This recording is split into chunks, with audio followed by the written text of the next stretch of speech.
अब हम दूसरी वीडियो लेके आए हैं क्लास 9th चैप्टर नंबर 6 कोण और रेखाएं। इसमें दूसरी प्रश्नावली 6.2। इसमें पहला टॉपिक है समांतर रेखाएं। ऐसी रेखाएं जो आपस में कभी न मिले, मतलब एक दूसरे को कभी ना काटे। जैसे ए बी और सी डी दो रेखाएं हैं, ये आपस में इन्हें कितना भी बढ़ाओ ये आपस में कभी नहीं काटती है। दूसरा टॉपिक है तिर्यक रेखाएं। ऐसी रेखाएं जो दो रेखाओं को आपस में काटती हो उसे बोलते हैं तिर्यक रेखाएं। अब हम पढ़ेंगे तिर्यक रेखाओं के कोणों के बारे में। तो पहला कोण आता है संगत कोण। अब इसको समझने के लिए ये डायग्राम है, इससे हम समझेंगे। जैसे इधर से हम देखते हैं तो इधर कौन कौन से कोण हैं जो इस साइड में है। पहला पहला कोण और पांचवा कोण। तो पहला और पांचवा संगत कोण होंगे। ऐसे ही इस साइड से देखेंगे तो दूसरा और छठा संगत कोण होंगे। ऐसे ही इस साइड से देखेंगे तो सातवां और तीसरा, ये दोनों आपस में संगत कोण होंगे। ऐसे ही इधर से देखेंगे तो आठवां और चौथा, ये आपस में संगत कोण होंगे। दो संगत कोण आपस में बराबर होते हैं। अगला इसी में पढ़ेंगे एकांतर कोण। एकांतर में दो होते हैं, एकांतर अंतः कोण और एकांतर बाह्य कोण। अंतः का मतलब होता है अंदर, एकांतर अंतः कोण और एकांतर बाह्य कोण। इसको समझेंगे कि ये अंदर के कोण, ये दो रेखाएं, इनके अंदर के कोण 3, 2, 8 और 5, तो ये होंगे एकांतर अंतः कोण। जैसे एंगल 3 और एंगल 5। एंगल 3 ये 90 से बड़ा है और एंगल 5 एंगल 3 और एंगल 5, एंगल 3 है ये 90 से छोटा है और एंगल 5 है ये भी 90 से छोटा है, तो ये दोनों समान होंगे। एंगल 2 और एंगल 8 ये 90 से बड़े हैं, इससे दिख रहा है डायग्राम से, तो एंगल 2 और एंगल 8 समान। दूसरा है एकांतर बाह्य कोण। ये बाह्य कोण, बाह्य का मतलब होता है बाहर के कोण। तो एंगल 1 और एंगल 4, एंगल 6 और एंगल 7 बाहर की साइड बन रहे हैं इसमें। तो एंगल 4 और एंगल 6 ये 90 से बड़ा है, एंगल 4 एंगल 6 भी 90 से बड़ा है, तो ये दोनों समान होंगे। एंगल 1 और एंगल 7 ये 90 से कम है, तो ये दोनों समान होंगे। फिर आता है सह अंतः कोण। ये बहुत इम्पोर्टेंट है क्योंकि क्वेश्चंस में सबसे ज़्यादा आता है ये। सह अंतः कोण को बोलते हैं तिर्यक रेखा के एक ओर के अंतः कोण। इसे समझने के लिए, जैसे ये तिर्यक रेखा है, इसके एक ओर के, एक साइड ये है, एक साइड ये है, तो और आगे बोला है अंतः कोण। अंतः मतलब अंदर के कोण। तो इस रेखा के इस साइड के कोण ये और इस साइड के कोण, तो इससे एंगल 2 और एंगल 5 इनका सम 180 होता है। इन्हें बोलते हैं सह अंतः कोण। ऐसे ही इस साइड के एंगल 3 और एंगल 8 का सम 180 के बराबर होता है। अब आती है प्रश्नावली 6.2। पहला क्वेश्चन है इसमें आकृति 6.28 में x और y का मान ज्ञात कीजिए और फिर दर्शाइए कि a समांतर है सी डी के।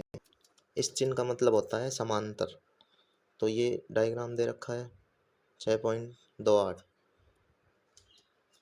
हमें सिद्ध करना है ए और बी, ये रेखा और ये रेखा समांतर है, और x और y का मान भी ज्ञात करना है। हल करेंगे। ये इसका मान दे रखा है 50 डिग्री, ये एक रेखा पर बन रहा है, तो समपूरक कोण से हम लिख सकते हैं x प्लस 50 डिग्री बराबर में 180। अब इसका x का मान निकाल लेंगे, 130 आ जाएगा। उसके बाद अब y का मान निकालेंगे, तो ये एक रेखा है, ये एक रेखा है, ये प्रतिच्छेद कर रही है, तो शीर्ष अभिमुख कोण से हम जानते हैं कि ये दोनों कोण समान हो जाएंगे, तो y बराबर में 130 डिग्री हो जाएगा। अब अपना x बराबर y आ गया और हम बोल सकते हैं संगत कोण से कि x बराबर में y है। अतः यह तभी संभव है जब a समांतर हो सी डी के। जो हमें प्रूफ करना था ये आ गया। अब है हमारा दूसरा क्वेश्चन। आकृति 6.29 में यदि ए समांतर सी डी, ए बी समांतर सी डी हो और सी डी समांतर ई एफ और वाई अनुपात जेड बराबर 3:7 है तो एक्स का मान ज्ञात कीजिए। ये आपको आकृति दे रखी है, ए बी सी डी के समांतर है और सी डी ई एफ के समांतर है, और क्वेश्चन में आपको ये एक्स का मान एक्स दे रखा है, ये वाई और ये जेड। तो अब हम ज्ञात करेंगे इसका एक्स और वाई। तो मैंने पहले बताया था, जो अनुपात वाले क्वेश्चन हो उसमें किसी का भी अनुपात दे रखा हो उसमें गुणांक मान लेते हैं। तो एक्स गुणांक मान लिया हमने, तो हम इसमें x की जगह x डैश गुणांक मान लेंगे, क्योंकि x क्वेश्चन में दे रखा है। तो y बराबर में 3x डैश मान लिया और z बराबर 7x डैश मान लिया। तो अब हम डायग्राम में देखेंगे, ये दो समांतर है और ये तिर्यक रेखा है। तो x y और ये y और ये संगत कोण से ये y कोण हो जाएगा।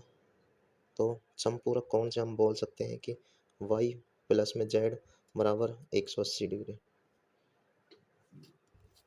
अब y और z का मान रख देंगे, 3x और 3x डैश और 7x डैश। तो अब हम x डैश का मान निकालेंगे तो 18 आ जाएगा। अब x डैश का मान आ गया, तो अब y का मान निकालेंगे।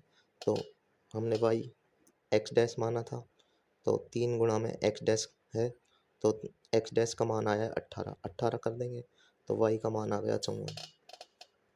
ऐसे ही z गुणा में z का मान माना था 7x डैश, तो इसको 7 को 18 से गुणा कर देंगे तो 126 z का मान आ गया। अब बचा है x का मान। अब x का मान कैसे निकालेंगे, ये ए बी और सी डी समांतर रेखा है, तो ये y कोण है, संगत कोण से ये भी y हो जाएगा। तो हम लिख सकते हैं x प्लस वाई बराबर 180 डिग्री समपूरक कोण से। अब y का मान अभी हमने निकाला है, तो x प्लस में y का मान कर देंगे, तो x प्लस में 54 बराबर में 180 डिग्री, x बराबर में 180 माइनस 54 डिग्री बराबर में x का मान आ जाएगा 126 डिग्री। ये था आपका सेकंड क्वेश्चन। अब है आपका थर्ड क्वेश्चन। आकृति 6.30 में यदि ए समांतर सी डी के हो और इसका मतलब होता है लंबवत, तो ई एफ सी डी के लंबवत हो और एंगल कोई कोण जी ई डी बराबर 126 डिग्री है, तो angle A G E, angle G E F और एंगल एफ जी ई ज्ञात कीजिए। ये कोई आकृति दे रखी है आपको 6.30। तो इसमें हमने मान लिया, इसको x मान लिया एंगल जी ई एफ को, और एंगल ए जी ई को y मान लिया और एंगल एफ जी ई इसको z मान लिया। अब ये तीनों ज्ञात करने हैं, तो इसके लिए पहले हम x का मान ज्ञात करेंगे जी ई एफ का। ये सी डी रेखा है, इसके लंबवत दे रखी है। लंबवत का मतलब होता है कि ये दो बराबर हिस्सों में बराबर कोण करेगी, तो 90 डिग्री। 90 डिग्री लंबवत का मतलब होता है 90 डिग्री के कोण में काटती है। ये 90 हो गया। ये कोण ज्ञात करना है, तो इस बड़े वाले कोण में से ये छोटा कोण माइनस कर देंगे, तो एंगल जी ई एफ बराबर में angle G E D minus angle F E D, तो 126 डिग्री माइनस 90 बराबर में 36 डिग्री हो जाएगा। अगला ज्ञात करेंगे एंगल ए जी ई। तो ए जी ई एंगल है ये ए जी ई, और हम जानते हैं ये दोनों समांतर है ए बी और सी डी। तो ये 126 दे रखा है हमको। तो तिर्यक रेखा एकांतर अंतः कोण से हमें पता है कि ये और ये समान होते हैं, तो AGE का मान आ जाता है 126 डिग्री। अब लास्ट रह गया हमारा एंगल FGE। एंगल FG और E, ये वाला कोण जो हमने Z माना है, इसके लिए हमने y का मान निकाल लिया और ये एक रेखा बन रहे हैं y और z, एक बिंदु पर बन रहे हैं। तो हम लिख सकते हैं एंगल x प्लस में एंगल z प्लस में एंगल y बराबर 180 समपूरक कोण से।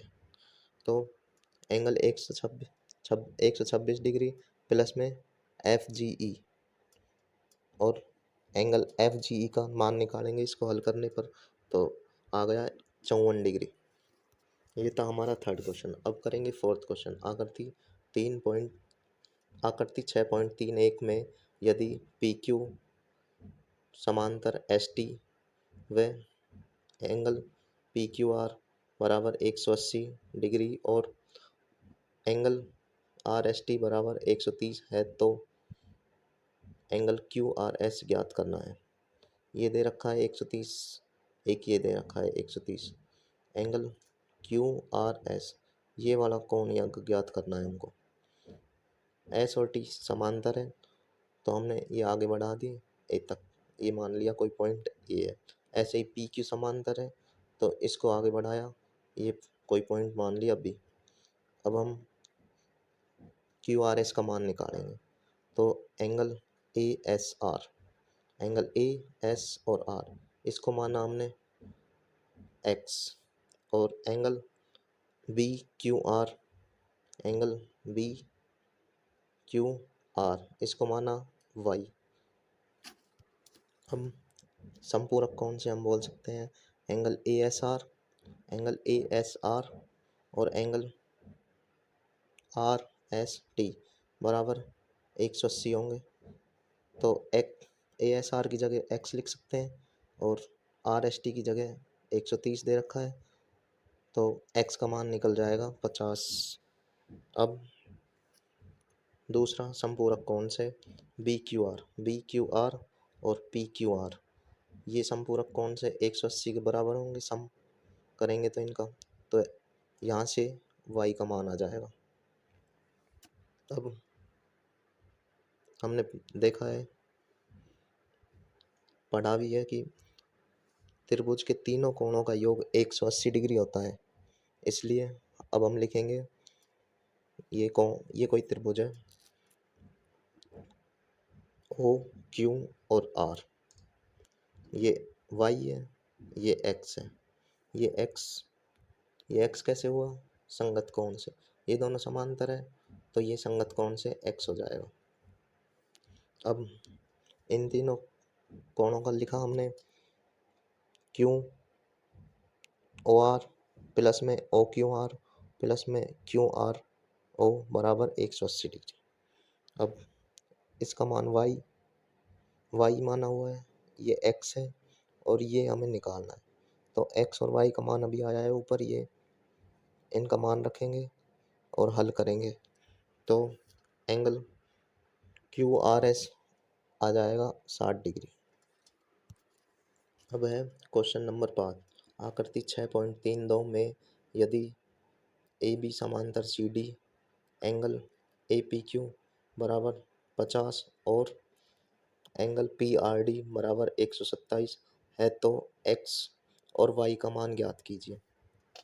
तो हमें X और Y का मान ज्ञात करना है और ये हमें डायग्राम दे रखा है जिसमें AB समांतर है CD के, तो हम बोल सकते हैं APQ एंगल APQ बराबर में PQR, ये कोण और ये कोण बराबर होंगे, कारण एकांतर अंतः कोण है। ये दो है, ये तिर्यक रेखा है, इसके अंदर के कोण है, तो ये एकांतर अंतः कोण से X का मान आ जाएगा 50 डिग्री। अब हम इसका मान निकालेंगे। ये एक रेखा है इस पर दो कोण बन रहे हैं, तो समपूरक कोण से इसका मान पता है, तो समपूरक कोण से हम इसका मान निकाल लेंगे।